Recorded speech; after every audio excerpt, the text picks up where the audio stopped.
Introduction. Hey kids, we have learned so many things about plant. Now we are going to learn mineral nutrients for growth and development and perform other essential activities for plant. A plant takes most of the nutrient required for metabolic and other activities from the soil. Soil provides the place for roots to fix and grow. It holds water in which the soil nutrients are changed into ions, which is the form that plant can use. For example, potassium helps in opening and closing of stomata. With the availability of all essential nutrients, a plant can survive very well. So, throughout this module, we will learn essential nutrients for plants. Objectives.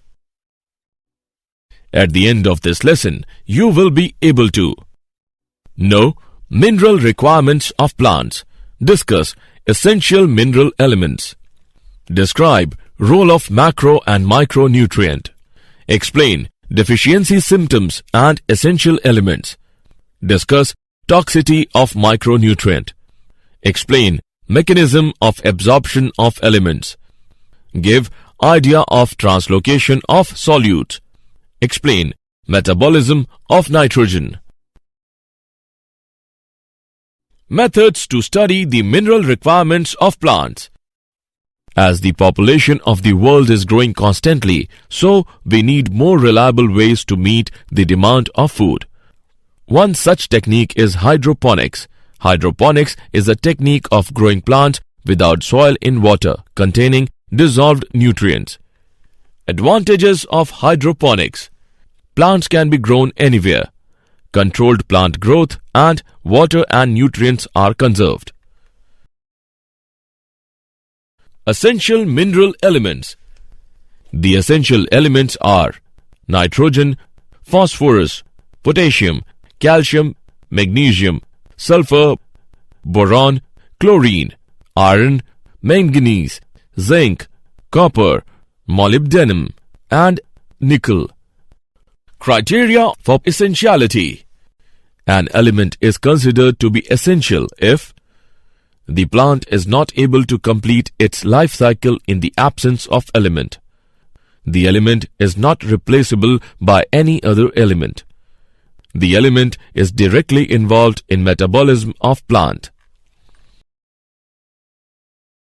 Criteria for essentiality.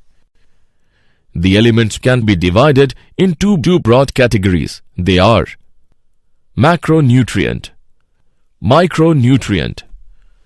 Macronutrient. The nutrient which are present in the tissues of the plant in high amount. Some of the macronutrients are nitrogen, phosphorus, and potassium. Nitrogen is a major component of protein, chlorophyll, and other enzymes that are essential for plant life. Phosphorus is necessary for seed germination, protein formation, and almost all phases of growth and metabolism in plants. Potassium is necessary for formation of sugars, carbohydrates, protein synthesis, and division of cell in roots and other parts of the plant. Micronutrient. Micronutrients are the elements essential for plant growth, which are needed in only very small amount. These elements are also called trace elements. The micronutrients are boron, copper, iron, chlorine, manganese, molybdenum, and zinc. Essential elements. Essential elements can be divided into four broad categories. Essential elements can be considered as component of biomolecule such as carbon, oxygen, hydrogen, and nitrogen. Essential elements can be considered as energy-related chemical compounds in plants, for example, magnesium in chlorophyll. Essential elements that act on enzymes, either activate them or inhibit them. For example, Zn2+ is an activator of alcohol dehydrogenase. Some essential elements change the osmotic potential of a cell. For example, Potassium plays a significant role in opening and closing of stomata. Role of macro and micronutrients. Nitrogen. This element is required in the highest amount and it is absorbed as ammonium ion, nitrate ion and nitrite ion. It is required for meristematic tissues and the metabolic active cells. It also helps in formation of protein, hormones and nucleic acids, etc. Phosphorus. It is absorbed in the form of phosphate ions by plants. It is part of cell membrane, some proteins, nucleic acids and nucleotides and required for all phosphorylation reactions. Potassium. It is absorbed in the form of potassium ions. It plays important role in opening and closing of stomata and cell division. Calcium. It is absorbed by the plants in the form of calcium ions. It enhances water movement in cells and is necessary for cell growth and division. Calcium is immovable. Once deposited on plant tissue, there is a constant supply for growth. Magnesium. It is a structural component of chlorophyll molecule and is required for functioning of enzymes in plant to produce carbohydrates, sugars and fats. It is essential for the germination of seeds and used to formation of fruits and nut. Sulfur. It is a structural component of amino acids, vitamins and enzymes. It gives flavors to many vegetables. Iron. It is absorbed by the plants in the form of ferric ions. It is necessary for many enzymes function and act as catalyst for the synthesis of chlorophyll. Manganese. It plays crucial role in enzyme activity for photosynthesis, respiration and nitrogen metabolism. Zinc. It is essential to carbohydrate metabolisms, internodal elongation and protein synthesis. Copper. It is present in roots and play role in nitrogen metabolism. It is a component of enzymes that use carbohydrates and proteins. Boron. It is necessary for formation of cell wall, membrane integrity. It plays a role in flowering, fruiting, cell division and the movement of hormones. Molybdenum. It reduces nitrates to ammonia. Without molybdenum, protein synthesis is blocked and plant growth ceases. Chlorine. It involves in osmosis, that is, movement of water or solute in cells. Deficiency symptoms of essential elements.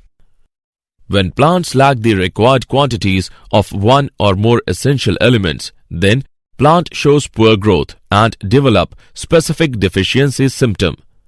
The morphological changes in plants due to deficiency of elements are called deficiency symptoms. Important deficiency symptoms are chlorosis, abnormal condition of green plants in which the stems and leaves turn pale green or yellow. The yellowing is due to a reduction in the levels of the green chlorophyll pigments. It may be caused by a number of factors. Deficiency of magnesium, iron or manganese is a common cause. Deficiency symptoms. Necrosis. It is the localized death of tissue of leaves. The death of tissues may spread to entire leaf. The deficiency of calcium results in necrosis of young meristematic regions, such as root tips or young leaves. Stunting. The growth is retarded. The stems appear condensed and short. The deficiency of calcium results in stunted growth. Dieback of shoot. Death of stems or branches of woody or herbaceous plants starting from the apex and proceeding downwards slowly or quickly due to copper deficiency. Toxicity of micronutrient. A fair increase or decrease in the amount of micronutrient required by the plant cause toxicity. The symptoms of toxicity are difficult to identify. The toxicity levels of one element differ with different plant species. If one element is in excess, then it may inhibit the uptake of another element. For example, excess of manganese may cause deficiency of iron, magnesium, and calcium. Mechanism of absorption of elements. The movement of ions is called flux. The inward movement of ions into the cells is called influx, and the outward movement is called efflux. The uptake of mineral ions follow two phases. First phase, plant tissues kept in mineral solution. Mineral ions move into the outer cells rapidly, the apoplast. Second phase, mineral ions move slowly into the inner space, the symplast. It is an active process and metabolic energy is utilized. Translocation of solutes. Translocation is the movement of mineral salts from one region to another. Through xylem, mineral salts are translocated from one part of the plant to another. Soil as reservoir of essential elements. The elements present in soil in several chemical forms. Elements can be dissolved in soil solution as ions. They may be bound in insoluble forms. As elements change their form in soil, so a dynamic equilibrium exists that shifts according to the soil conditions, including concentration of different ions, pH, and aeration of the soil. Soil also contains nitrogen-fixing bacteria, other useful microorganisms. It also holds water. Metabolism of nitrogen. Nitrogen cycle. All life on Earth requires nitrogen compounds, for example, proteins and nucleic acids. Nitrogen cycle involves the following steps: nitrogen fixation, ammonification, nitrification, denitrification. Nitrogen fixation. The process of conversion of nitrogen into ammonia or other nitrogen compounds is known as nitrogen fixation. Lightning and ultraviolet radiation provide energy to convert nitrogen into nitrogen oxides like N2O, NO, and NO2. Nitrogen cycle. Ammonification. The process by which organic nitrogenous compounds are decomposed to produce ammonia is known as ammonification. Nitrification. Nitrification is the process of converting ammonia first into nitrite and then into nitrate. 2NH3 plus 3O2 gives 2NO2 plus 2H plus 2H2O. 2NO2 plus O2 gives 2NO3. This process is carried out by soil bacteria that are chemoautotrophs. Ammonia is oxidized into nitrite by nitrosomonas and nitrococcus. Nitrite is oxidized to nitrate by nitrobacter. The nitrates are absorbed by the plants and reduced to nitrites. Denitrification. It is the process of conversion of reduction of the nitrates into free nitrogen. It is carried out by the bacteria like Pseudomonas and Thiobacillus. Biological nitrogen fixation. Biological nitrogen fixation is the process in which atmospheric nitrogen is reduced to ammonia by living organisms in the presence of nitrogenase. The nitrogen-fixing bacteria may be free-living or symbiont. Free-living nitrogen fixers are Azotobacter, Bergeringia, both are aerobics, whereas Rhodospirillum is anaerobic. Cyanobacteria such as Anabena and Nostoc are also free-living nitrogen fixers. Symbiotic biological nitrogen fixation. The classical example of symbiotic association is legume-bacteria relationship. Leguminous plants have root nodules in which the symbiotic bacteria Rhizobium fix atmospheric nitrogen into ammonia. The ammonia is subsequently available for many important biological molecules such as amino acids, proteins, vitamins, and nucleic acids. Frankia is free-living bacteria in soil which can also fix atmospheric nitrogen. Nodule formation. When the root hair of a leguminous plant comes in contact with rhizobium, it becomes curled or deformed due to the chemicals secreted by the bacterium. The rhizobia enters into deformed root hair and proliferates within the root hair. The plant responds by forming an infection thread that grows inwards to deliver the bacteria to the tissues. The nodule establishes contact with the vascular tissues of the host for absorption of nutrients. The formation of root nodules and nitrogen fixation occurs under the control of genes of legumes and genes of bacteria.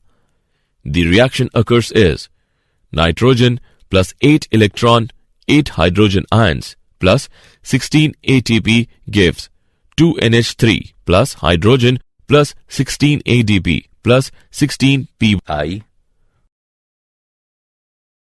Fate of ammonia. The ammonia formed by nitrogen fixation is used for the synthesis of amino acids.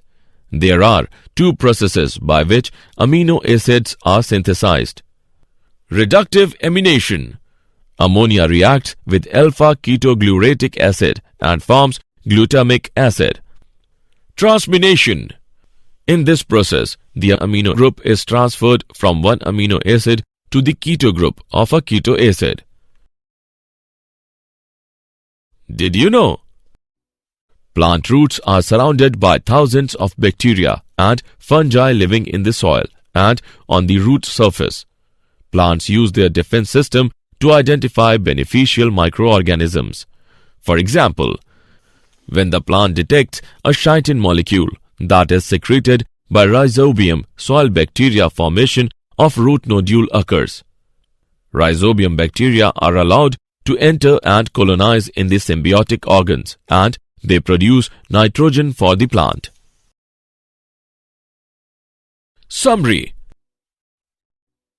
Let us summarize what we have learned. Hydroponics is a technique of growing plants without soil in water containing dissolved nutrients. The two broad categories of element are macronutrient and micronutrient. The nutrients which are present in the tissues of the plant in high amount are called macronutrient. The elements needed in low amount are called micronutrient. Abnormal condition of green plants in which the stems and leaves turn pale, green or yellow is called chlorosis. The localized death of tissue of leaves is called necrosis. The retarded growth of the plant is termed as stunting. A fair increase or decrease in the amount of micronutrient required by the plant causes toxicity. Translocation is the movement of mineral salts from one region to another. Nitrogen cycle involves nitrogen fixation, ammonification, nitrification and denitrification. Biological nitrogen fixation is the process in which atmospheric nitrogen is reduced to ammonia by living organisms in the presence of nitrogenase.